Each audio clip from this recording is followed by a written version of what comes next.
Livro Os Fundamentos da Cura Divina de T.L. Osborne, traduzido por Eliseu Pereira. Capítulo 1. O uso de roupas ungidas. As pessoas da Ásia acreditavam que por meio das roupas que haviam tocado o corpo de Paulo, os doentes seriam curados e os espíritos malignos sairiam dos possessos. Atos, capítulo 19, versículos 11 e 12. E Deus, pelas mãos de Paulo, fazia maravilhas extraordinárias, de sorte que até os lenços e aventais que se levavam do seu corpo por enfermos e as enfermidades fugiam deles e os espíritos malignos saíam. Deus não faz acepção de pessoas. O ministério de enviar roupas que haviam tocado os corpos dos servos de Deus ainda funciona hoje. E milhares de maravilhas estão acontecendo por meio deste simples ministério. No momento em que os doentes recebem essas roupas e as colocam no corpo pela fé, como se os servos de Deus tivessem posto suas próprias mãos sobre eles e orado, surgem os mesmos resultados hoje. O exemplo de Paulo. Paulo enviou as roupas e aventais aos doentes porque ele não podia ir pessoalmente até eles, nem os mesmos podiam ser levados até Paulo. Quando as pessoas levavam as roupas às quais haviam tocado o corpo de Paulo para os doentes, estes as colocavam sobre si, com a mesma fé que teriam exercido se Paulo tivesse ido pessoalmente e imposto suas mãos sobre eles e orado. Atualmente, também há casos em que são enviadas roupas pelas quais oramos. Se a pessoa doente crer na promessa de Deus, considerar que a roupa, ao ser colocada sobre seu corpo, representa nossa presença em oração e crer então que Deus ouviu tal oração e concedeu a cura, ela será curada. Recebemos testemunhos quase todos os dias de pessoas que têm sido curadas por meio desse ato de fé. Capítulo 2. A cura na expiação. Isaías 53, 4 e 5. Verdadeiramente ele tomou sobre si as nossas enfermidades e as nossas dores levou sobre si. E nós o reputamos por aflito, ferido de Deus e oprimido. Mas ele foi ferido pelas nossas transgressões e moído pelas nossas iniquidades. O castigo que nos traz a paz estava sobre ele, e pelas suas pisaduras fomos sarados. Em uma das epístolas de Paulo encontramos, em 1 Pedro 2,24, levando ele mesmo em seu corpo os nossos pecados sobre o madeiro, para que mortos para os pecados pudéssemos viver para a justiça, e pelas suas feridas fostes sarados. Nestes versículos, vemos que a cura para o corpo está na mesma expiação que a salvação para a alma. A cura está na expiação. Temos a cura na redenção. Se somos salvos, devemos ser curados. Se somos curados, devemos ser salvos. Nosso Senhor não ficaria satisfeito com meia salvação.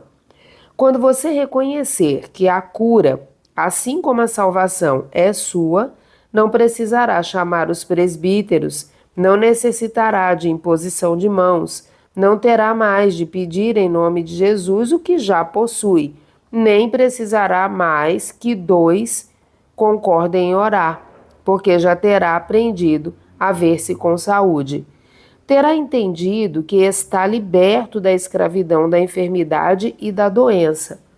Veja, seu substituto Jesus Cristo, feito enfermo e pecado por você.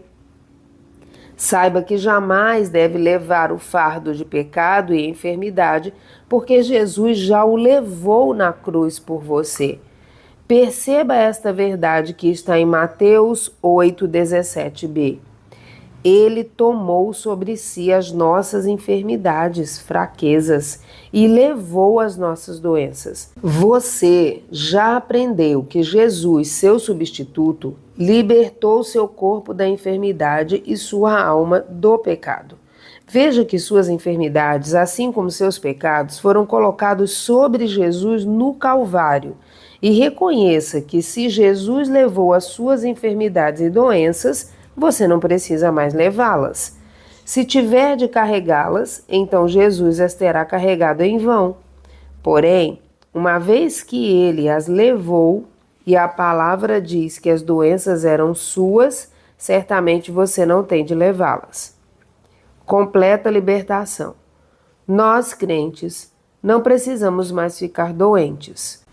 Deus deseja que estejamos fortes e saudáveis. Veja seus pecados perdoados e suas enfermidades curadas. Veja a libertação tanto para o seu corpo como para a sua alma. Comece a cantar como Davi: bendize a minha alma ao Senhor e não te esqueças de nenhum de seus benefícios. Quase todos nós esquecemos de uma metade dos benefícios da expiação. Davi não esqueceu. É Ele que perdoa todas as tuas iniquidades e sara todas as tuas enfermidades. Está em Salmos 103, 2 e 3. Davi diz ao mesmo tempo: perdoa todas e sara todas. Por fim, você descobre por que Jesus disse, Marcos 2, 9. Qual é mais fácil? Dizer: estão perdoados os teus pecados, ou dizer-lhe: levanta-te e toma o teu leito e anda? Finalmente, a alegria extraordinária e cheia de glória de uma salvação plena tornou-se real para você. Você experimenta a libertação completa.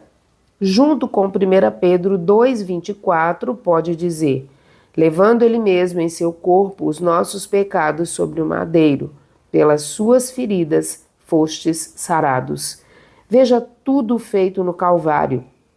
Você é uma pessoa livre, não possui mais pecado nem enfermidade. Ambos foram levados por seu substituto. Quando estas verdades vitais são reconhecidas, as doenças começam a dissipar-se, as pernas e os braços deformados começam a endireitar-se e as pessoas descobrem-se livres no corpo e na alma. Você já não fica mais ao lado de Jó do Antigo Testamento, pensando que tem de sofrer enfermidades porque ele as sofreu. Nunca. Reconheça que está vivendo depois do Calvário, sobre a graça e a verdade que o libertam da maldição da lei. Deuteronômio 28, 58 a 61. Há algum tempo, um ministro me disse: todas as vezes que oro pelos enfermos, se eu não fico doente, a minha esposa ou o nosso filho fica. Em seguida, acrescentou que pensava ter de passar por essas provações para que sua fé fosse provada. Era seu dever mostrar-se fiel quando enfermo, antes de Deus usá-lo para curar os outros no momento em que estes estivessem doentes. Perguntei-lhe se também achava que deveria provar fidelidade no pecado para que Deus o usasse na pregação aos pecadores. Então eu lhes disse: a diferença entre a sua pregação e a minha é que você prega e crê que tem de sofrer e mostrar-se fiel antes de dizer ao próximo que pode obter a cura. Eu ensino ao povo que Jesus já sofreu por eles e por mim, e, portanto, podemos gozar a redenção suprida por ele para nós, que Jesus Cristo é o nosso substituto, não eu. E.W. Kenyon diz: Jesus levou nossas fraquezas, nossas doenças e nossas enfermidades, e o que ele sofreu, nós não temos de padecer. O que ele levou sobre si, nós não temos de sofrer. Satanás não pode colocar legalmente sobre nós o que Deus colocou sobre Jesus. Jesus sofreu com nossas doenças para que sarássemos. Não conhecia doença alguma antes de adoecer por nós. O propósito de Jesus ter carregado o pecado foi tornar justos todos os que crescem nele como seu carregador de pecado. O propósito de ter levado as nossas doenças foi tornar sãos todos os que crescem nele como seu carregador de doenças. Sua obra de levar o pecado fez a justiça certa para a nova criatura. Ele levou nossos pecados e assim tornou-nos justos. Sua obra de levar a doença tornou a cura garantida para a nova criação. Ele levou nossas doenças e assim tornou-nos sãos. Tomou nossas enfermidades e assim fez-nos fortes. Agora, troca nossos fracassos por bom êxito. A doença escraviza quem cuida do enfermo. Os entes queridos, os quais lidam dia e noite com seus doentes, perdem a alegria e o descanso. A enfermidade não provém do amor. E Deus é amor. A doença rouba a saúde, a felicidade e o dinheiro de que necessitamos para outras coisas. A doença é nossa inimiga. É uma ladra. Veja o que tem roubado do tuberculoso. Veio sobre ele na mocidade e tornou um peso para a família. Encheu-o de preocupação e dúvida, medo e dores, e roubou-lhe a fé. Não diga a ninguém que a doença é a vontade de Deus. É sim a vontade do ódio, a vontade de Satanás.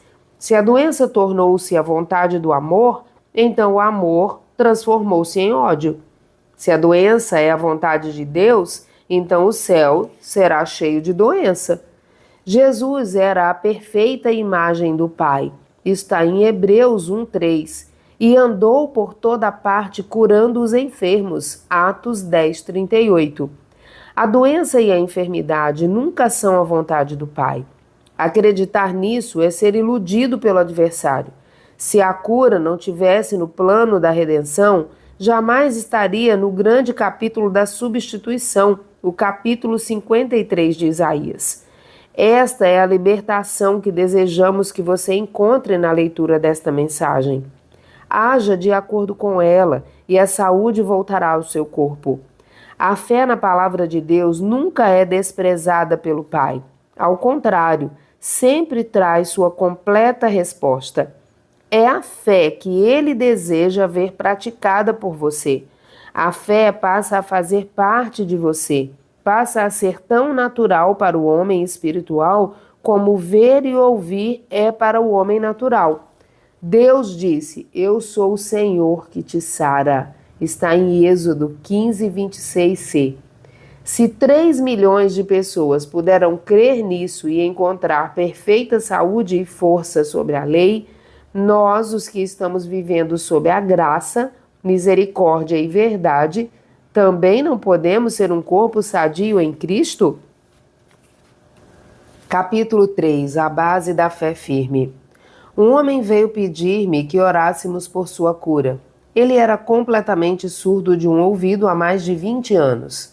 Mostrava-se muito duvidoso da cura, porque, como disse, os maiores homens de fé de nosso país têm orado por mim durante os últimos 20 anos, contudo, nunca recebi ajuda.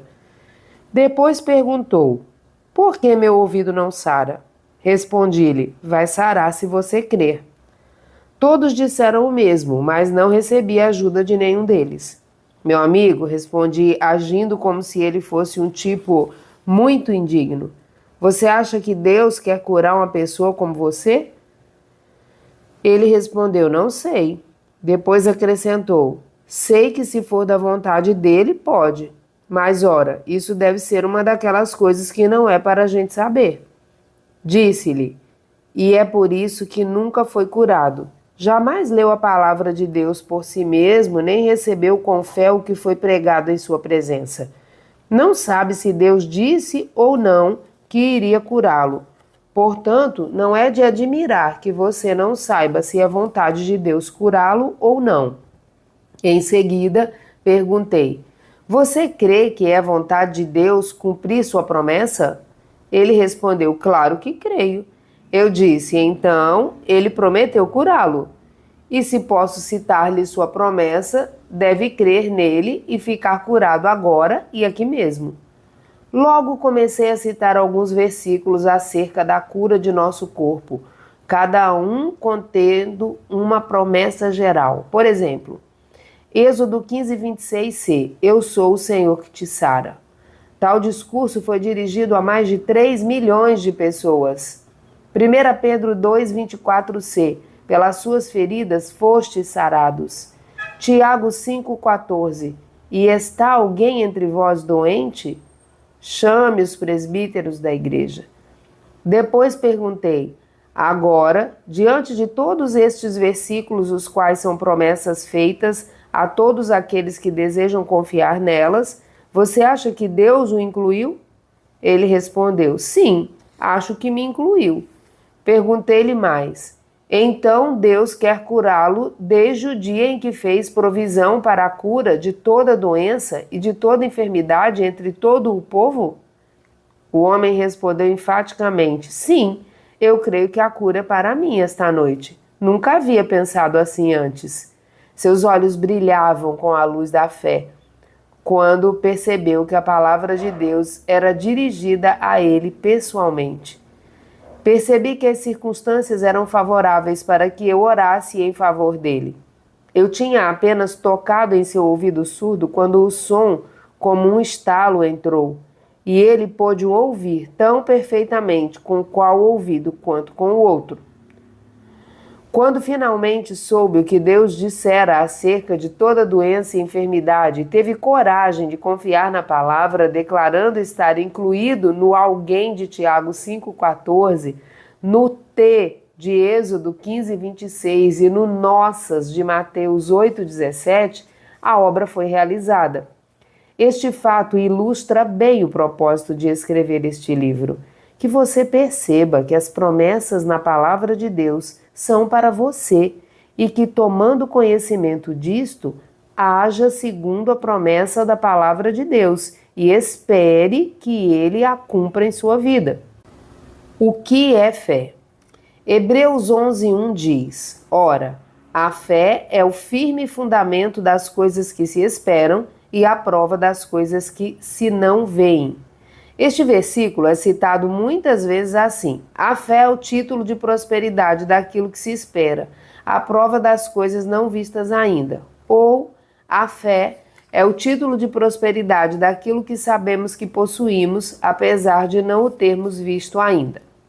Uma das expressões de fé mais úteis e esclarecedoras é esta: fé é crer que Deus fará o que ele disse em sua palavra que faria. Fé é crer que Deus não mentiu.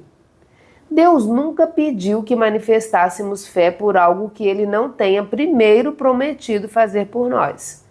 Certo escritor disse: Deus trata seus filhos desta maneira. Em primeiro lugar, nos dá uma promessa, e quando essa promessa produz fé, ele a cumpre. Lembremos-nos sempre de que Deus nunca nos pede que creiamos em algo que ele não tenha primeiramente prometido fazer. Por isso, Paulo declarou que a fé é pelo ouvir, pela palavra de Deus, a promessa. Romanos 10:17. Como a fé poderia vir de outra maneira? Como eu poderia saber que um milionário me presentearia com R$1.000 se ele não me dissesse que o faria? Sua capacidade de fazer isso não seria prova de sua vontade de fazê-lo. Devo primeiro ter sua promessa de fazê-lo antes de esperar tal presente. A única maneira de minha filha saber que vai ganhar um vestido novo amanhã é eu prometer-lhe isto. Ela crê que não deixarei de cumprir minha palavra.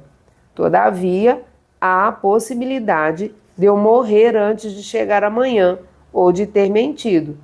Porém, essas possibilidades não existem com relação às promessas do Senhor. Balaão, verdadeiro profeta do Senhor, disse em Números 23:19: Deus não é homem para que minta, nem filho de homem para que se arrependa. Porventura diria ele e não o faria? Ou falaria e não o confirmaria? O Cristo que cura. O evangelista F.F. Bosworth, que escreveu um dos mais notáveis livros publicados sobre o assunto da cura divina, inicia sua valiosa obra de 250 páginas com estas palavras: Nunca conseguiremos uma fé firme para a cura do corpo sem primeiro ficarmos livres de toda a incerteza quanto à vontade de Deus em nos curar. A fé que se apodera do que necessitamos não pode ir além do nosso conhecimento da vontade revelada de Deus. Antes de tentarmos exercer nossa fé pela cura, devemos saber o que as Escrituras ensinam claramente, que é vontade de Deus curar tanto o corpo como é sua vontade curar a alma. Somente conhecendo a promessa de Deus para aquilo que estamos buscando, podemos ficar livres de toda a incerteza e ter assim uma fé firme. Cada promessa de Deus é uma revelação do que Ele anela fazer por nós. Até que saibamos a vontade de Deus para nós, não há nada em que possamos fundamentar nossa fé. Bosworth prossegue dizendo: Jesus disse, a palavra de Deus é a semente da vida divina. Se procurarmos a cura antes de termos certeza da palavra de Deus, de que Ele quer curar-nos, estaremos tentando colher fruto de um campo não semeado. Seria impossível um lavrador ter fé para ceifar antes de ter certeza de que a semente foi semeada. Bosworth diz ainda mais: não é a vontade de Deus que haja colheita sem a sementeira praticar sua vontade, sem conhecê-la. Jesus disse: e conhecereis a verdade, e a verdade vos libertará. João 8,32. A libertação da enfermidade vem pelo conhecimento da verdade. Deus não faz nada sem a sua palavra. Enviou sua palavra e ela os sarou. São as palavras do Espírito Santo em Salmos 107:20, tradução de Fenton. Toda a sua obra, a obra de Deus, é feita com fidelidade às suas promessas. Saber que é a vontade de Deus curar-nos quando estamos enfermos é a semente que deve ser semeada no coração. Esta semente não é semeada antes de ser conhecida, aceita e acreditada. Nenhum pecador pode tornar-se cristão antes de saber que é a vontade de Deus salvá-lo.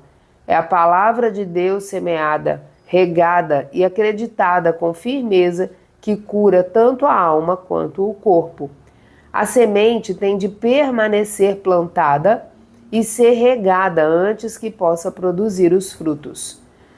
Quando alguém diz, creio que o Senhor pode curar-me, antes de saber da palavra de Deus que Ele quer curá-lo, é como se um lavrador dissesse, creio que Deus pode dar-me a colheita, sem semear a semente nem regá-la. Deus não pode salvar a alma de um homem antes do próprio homem saber a verdade de Deus sobre este assunto, pois a salvação é pela fé, isto é, saber e confiar na vontade de Deus. Ser curado é ser salvo no sentido físico. Orar pela cura com estas palavras, as quais destroem a fé, se for a vontade de Deus, não é semear a semente, é destruí-la. A oração da fé que cura o enfermo tem de seguir, não preceder o plantio da semente, a palavra sobre a qual a fé se fundamenta.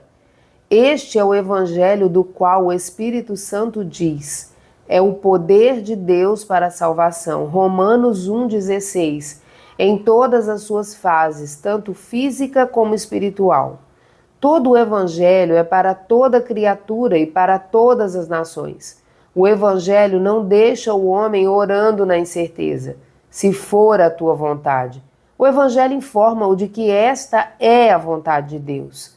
As palavras do Espírito Santo em Mateus 8,17b, ele tomou sobre si as nossas enfermidades, são tão verdadeiramente uma parte do evangelho como suas palavras, levando ele mesmo em seu corpo os nossos pecados sobre o madeiro, que está em 1 Pedro 2,24. Nem a fase espiritual, nem a fase física do evangelho se aplica apenas pela oração. A semente não terá poder se não for semeada. Muitas pessoas, em vez de dizerem, orem por mim, deveriam primeiro dizer, ensine-me a palavra de Deus, para que eu possa cooperar inteligentemente em minha restauração. Devemos saber quais são os benefícios do Calvário antes de nos aproximarmos deles pela fé. Davi especificou em Salmos 103:3, que perdoa todas as tuas iniquidades e sara todas as tuas enfermidades. Depois de sermos corretamente esclarecidos, nossa atitude para com a enfermidade deve ser a mesma que temos para com o pecado. Nosso propósito de ter o corpo curado deve ser tão definido quanto o nosso propósito de ter a alma curada. Não nos convém desprezar nenhuma parte do Evangelho. Nosso substituto levou nossos pecados, bem como nossas enfermidades, para que ficássemos libertos de ambos.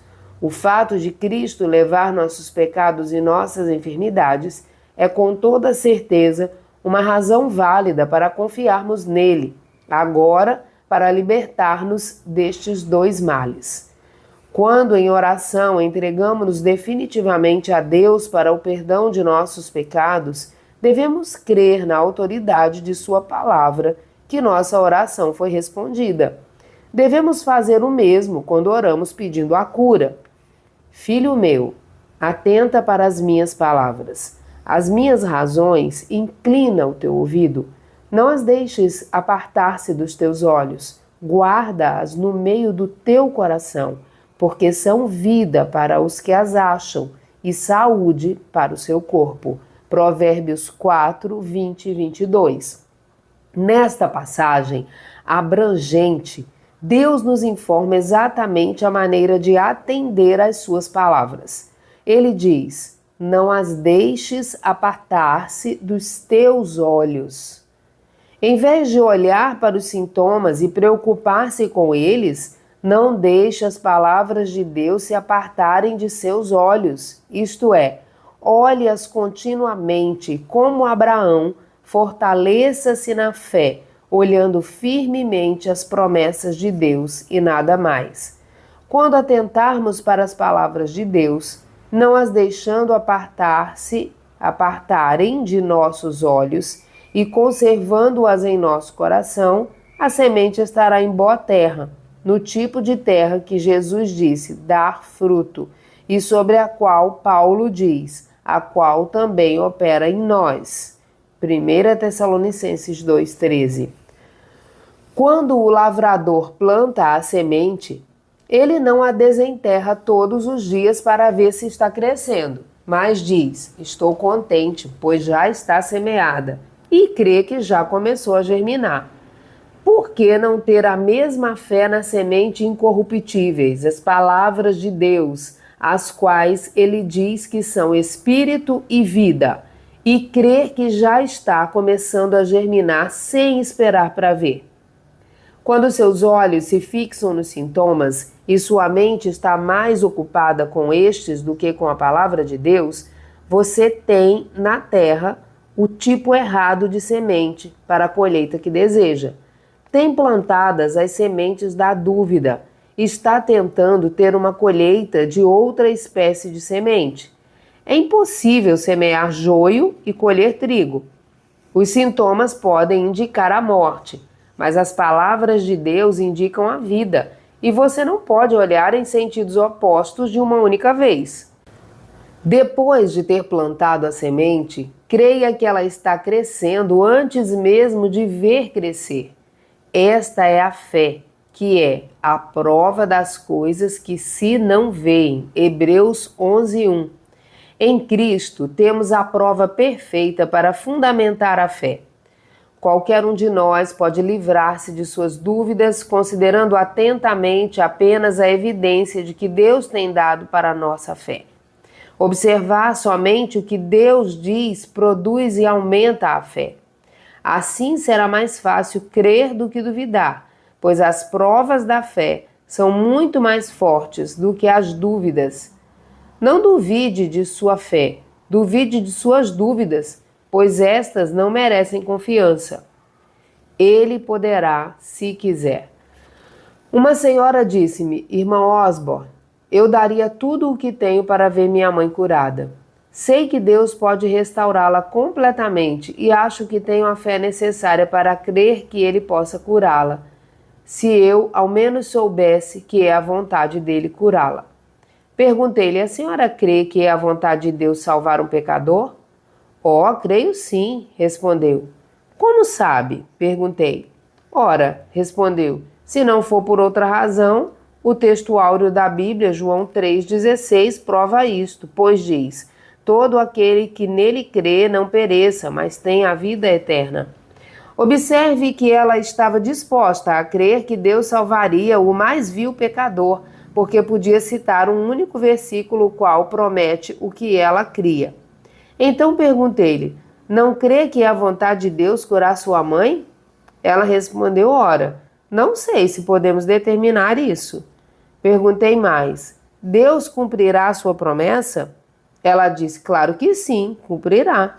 Então eu disse, ora, a mesma Bíblia que convida quem quiser a ser curado de seus pecados, também convida quem quiser a ser curado de suas enfermidades. Tiago 5,14.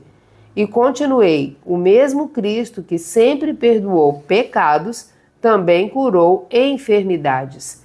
Foi o mesmo libertador que disse, levanta-te, toma o teu leito e anda. Que proferiu, estão perdoados os teus pecados, Marcos 2,9. E ainda, filho, tem bom ânimo, perdoados te são os teus pecados, Mateus 9,2. Prossegui, o mesmo versículo que diz que perdoa todas as tuas iniquidades, também diz, e sara todas as tuas enfermidades, Salmos 103,3. O mesmo versículo que diz, levando ele mesmo em seu corpo os nossos pecados sobre o madeiro, diz também, pelas suas feridas fostes sarados, 1 Pedro 2,24. Disse ainda mais àquela mulher, Cristo veio tanto para nos livrar da enfermidade, como também para nos purificar do pecado. Tomou nossas enfermidades, assim como nossos pecados, e nos redimiu de ambos. Tanto a enfermidade como o pecado são odiosos aos olhos de Deus. Jesus Cristo sempre venceu os dois quando esteve aqui na terra e ainda quer fazer a mesma coisa. Se tem certeza de que Deus quer salvar o pecador, então pode ter a mesma certeza de que ele quer curar sua mãe doente. A senhora ficou profundamente impressionada e emocionada com a simplicidade da palavra de Deus e alegrou-se ao compreender que Cristo cura todos, tão certamente como Ele é o Salvador de todos. Fé é tão somente crer que Deus fará o que Ele prometeu em Sua palavra. Este fato coloca aquela coisa misteriosa que os pregadores chamam fé ao alcance da criança mais simples. Quando, por fim, concluirmos que a palavra escrita é a vontade de Deus, a nós revelada, de tudo o que Ele deseja fazer por nós, guardaremos a promessa desta palavra e nos firmaremos nela sem vacilar, nem duvidar ou nos preocupar, certos de que Deus a cumprirá. Que delícia é crer em Cristo, em seu nome confiar, aceitar os seus ensinos e as promessas desfrutar. A cura que vem do céu. A doutora Lillian B. Yeomans começa o capítulo 2 do seu maravilhoso livro A Cura que Vem do Céu com as seguintes palavras. Creio que um dos maiores impedimentos à cura é a falta de conhecimento certo e definido da vontade de Deus. Quase todas as pessoas que não estudam a palavra de Deus com esmero são obscuras, têm um sentimento de que não é a vontade de Deus curar-nos, de que temos de persuadi-lo a nos curar. O povo diz, sei que Deus pode, Ele tem o poder de me curar se quiser. Como o leproso no capítulo 8 de Mateus, que disse a Jesus, se quiseres, podes tornar-me limpo. Muitos de nós aprendemos a orar. Se for a tua vontade, cura-me. Não foi assim que Davi orou em Salmos 6:2. Tem misericórdia de mim, Senhor, porque sou fraco. Sara-me, Senhor, porque os meus ossos estão perturbados. E em seguida acrescenta no versículo 9, o Senhor já ouviu a minha súplica, o Senhor aceitará a minha oração. Não há si nem mas na oração de Davi. O profeta Jeremias também não tinha dúvida quanto à vontade de Deus de curá-lo, pois clamou, sara-me, Senhor, e sararei, salva-me e serei salvo. Jeremias 17:14. E nós, o atual povo de Deus, devemos estar tão livres da dúvida da vontade dele para nosso corpo quanto os filhos de Deus do passado estavam, porque está claramente revelado na sua palavra qual é a sua vontade acerca da salvação da nossa alma. Em um sentido, a Bíblia inteira é uma revelação, não somente da prontidão de Deus em curar as nossas enfermidades espirituais, mas também nossas enfermidades físicas. Um de seus nomes de aliança é o Senhor que te sara, Jeová Rafá.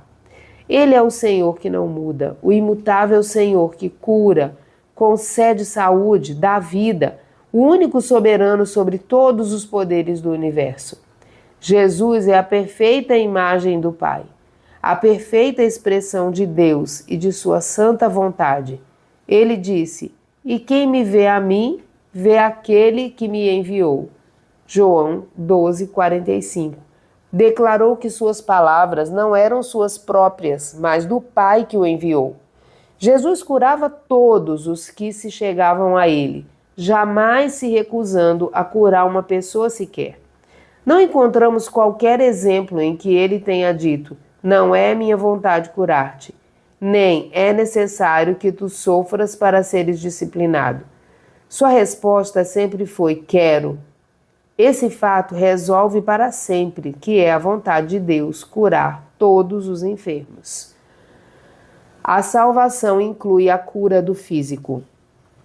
A palavra salvação, quando a entendemos corretamente, mostra, sem sombra de dúvida, que a cura do corpo é sempre a vontade de Deus para toda e qualquer pessoa que aceitar Jesus Cristo como seu Salvador. O dicionário Webster da língua inglesa informa que o significado de salvação é libertação do pecado e da penalidade do pecado, sendo que a maior parte desta penalidade é a enfermidade. Deuteronômio 28, 15 e 61. A palavra salvo, como usada em Marcos 16, 16, em Atos 2, 21 e Romanos 10, 9 e em muitas outras passagens bíblicas, vem do verbo grego sozo, que traduzido corretamente quer dizer cura física e espiritualmente. É o mesmo verbo que Jesus empregou quando disse ao leproso: "Tua fé te salvou." Lucas 17, 19. É também a mesma palavra usada em Lucas 8, 36. Contaram-lhes também como fora salvo aquele endemoniado. A palavra salvação é uma palavra inclusiva que compreende a libertação completa, a segurança total, a preservação e a saúde espiritual, mental e física. Quão grande milagre é este, a salvação do pecado e da enfermidade. A salvação é cura. O Dr. John Lake, um eminente missionário evangelista no sul da África, na virada do século XX, tinha um ministério qual resultou na cura de milhares de pessoas. Em um artigo intitulado O Domínio do Cristão, sobre o subtítulo "A cura divina não é separada da salvação", escreveu as seguintes palavras: "Um dos obstáculos que Deus quer retirar da mente do homem, a cura, é a deplorável suposição que muitas vezes prevalece até nos melhores círculos de crentes, onde a cura é ensinada e praticada. A cura divina é algo dissociado ou separado da salvação de Cristo. Isso não é verdade. A cura é simples, a salvação de Jesus Cristo fazendo a sua obra divina no corpo e na alma do homem. Enquanto Cristo sarava o corpo, também curava a alma. Tudo o que o homem precisa fazer é deixar Deus operar. Desse modo, olhos cegos recebem visão, a mente dormente torna-se ativa e o corpo enfermo sara. O Dr. Lake prossegue dizendo: "Quero fixar o seguinte pensamento em sua mente. A cura de um indivíduo é a demonstração de Deus à sua alma de que seus pecados estão perdoados." Tiago declara isto depois de afirmar que a oração da fé salvará o doente e que, se houver cometido pecados, ser-lhe-ão perdoados. Se uma vítima de pecado e enfermidade aproximar-se de Jesus para a libertação e tiver fé suficiente para crer nisso, ela sairá da presença de Deus liberta no corpo, na alma e no espírito, curada no interior e no exterior. A palavra de Deus é preparada para dar uma ideia clara do que é a vontade de Deus. De Gênesis ao Apocalipse, uma coisa é especialmente enfatizada, que é a vontade de Deus livrar o corpo, a alma e o espírito do pecado e dos efeitos e penalidades do mesmo, que são a doença e a morte. Quando a vontade de Deus for realizada plenamente na raça humana, desaparecerão o pecado, a enfermidade e a morte. A imortalidade é iniciada quando Deus sopra sua vida em nós, tornando o nosso espírito o recipiente da vida eterna em Jesus Cristo. Como seria simples para um povo que tem esta convicção e fé no Senhor Jesus Cristo e em sua salvação, acrescentar fé no corpo e na alma. Esta fé opera igualmente na enfermidade e no pecado, e ainda mais se esta verdade tivesse sido pregada. O problema de sua enfermidade teria desaparecido de uma vez por todas quando seu problema do pecado houvesse sido resolvido. A maior satisfação neste mundo é a libertação mental e espiritual que surge ao escaparmos do medo. O filho de Jeová Rafá, o Senhor que cura, nosso médico, redimido, regenerado e liberto, nunca deve tolerar o medo da enfermidade. É impossível ter fé sem conhecer a vontade definida de Deus. Alguns podem achar que estamos dando demasiada ênfase a esta verdade, mas se você estivesse ao nosso lado quando proclamamos estas verdades e tivesse ouvido as advertências, cuidado com esses falsos profetas que querem enganá-los por meio de milagres. Pode não ser vontade de Deus curar vocês.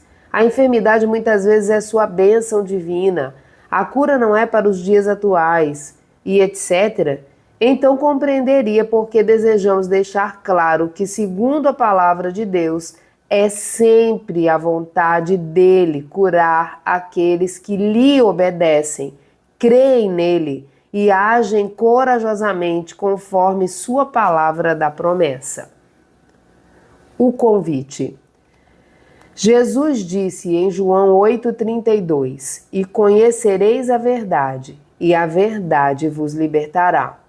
O conhecimento dessas grandes verdades da redenção torna possível que Deus cumpra todas as suas promessas para você. Convém acrescentar, contudo, que as promessas são para quem aceita Jesus como Salvador. Um homem me perguntou: você pode orar para que eu seja curado? Respondi: certamente. Mas você é cristão? Está realmente salvo? Não, falou o homem. Questionei: então por que você pede que Deus o cure, se não o ama o bastante para servir a ele? Ora, só pensei em ficar curado, ele respondeu. Você pode ficar curado e certamente ficará. Mas primeiro aceite Cristo como seu Salvador.